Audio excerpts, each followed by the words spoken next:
Hey guys, welcome to Sim Racing Paddock. I'm William Marsh, and we are currently looking through the Oculus Rift. So, I decided to pounce on that summer sale where it was the Oculus Rift and the touch headset, or touch controllers, for $400, and I decided to turn a few laps in Assetto Corsa Brands Hatch with the BMW Z4 GT3 to share some of my early thoughts. So I am using a GTX 970 with this, and I will say when it's not recording, it's pretty darn smooth. I will say that with recording it gets a little under the ideal 90 frames per second, but I will say it is still somewhat drivable. However, this is actually my third take. The first couple had a few audio issues, but I will say with the selectness, I got a little more queasy than normal, but I will say it's okay. You definitely want to have at least 90 frames per second using the Oculus Rift, so I would say a GTX 970 or higher is recommended. Also, I'm going to be getting a GTX 1080 graphics card tomorrow, so I'm going to install that in my system and likely do a comparison review from the point of triple screens and VR, so stay tuned for that. Subscribe to Sim Racing Paddock, and I will inform you when that review will go live.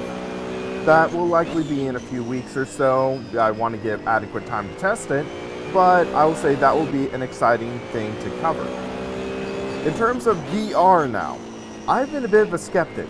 I felt that it's still, while a promising technology, it still has a ways to go, and buying one for myself, I will say I stand by that, but I will say this is a lot of fun.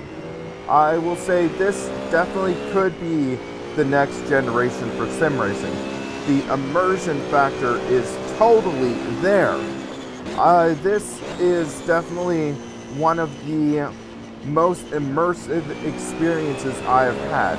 And one of the reasons I will say that is, and I feel this isn't touched on enough, is what you are seeing is fully 3D. Look at these dials. They are actually sticking out. You look around, you will see that they are fully modeled in 3D and they're fully rendered in 3D. So that is an extra level of dynamic rendering that you don't get from a monitor. You look around, yep, that's definitely 3D, alright. And it helps giving this sense of space. You have this cockpit that you're sitting in. You feel like you are actually sitting in it because you feel like you are fully immersed. And that is one of the great things of VR. Add in the head tracking, add in the movement, and you have a great experience. This is definitely a step up from driving in a single screen, or even to an extent a triple screen, because you have that sense of being in the car that you don't really get with the other experiences. Factor in also the recommended 90 frames per second refresh rate, and you get more margin for error with your driving, with your braking points, with your racing line. If you check the video I actually uploaded yesterday, you can look into more of that information about margin for error, the distance, the feet per frame. So if you are driving, let's just use that same figure I used yesterday. You're driving at, it was like 205 miles an hour, that's 300 feet per second. If you are driving at 90 hertz, that is, let me, math don't fail me now, it's greatly less than 5 feet per frame. I'll just overlay the number on the video so you'll be able to read that. Right now I'm too focused right now to figure out that math, but you will be reading it right down below. But I will say that you have more immersion. You do have that greater experience. You do have that added sense of fluidity, which also helps.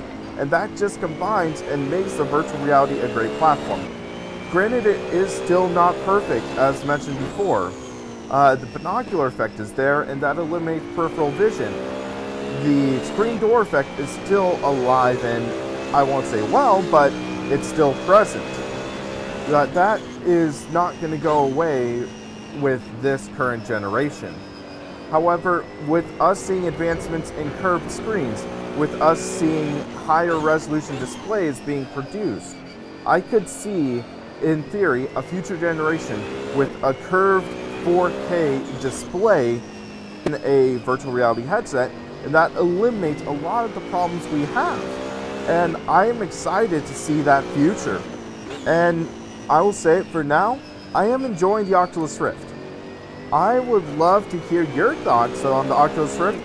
Also, what do you think about the HTC Vive? I might have an opportunity to test that in the near future, so I might do a shootout comparison video. So I would love to hear your thoughts. Oculus versus HTC. Let us know. Also, stay tuned to our YouTube channel.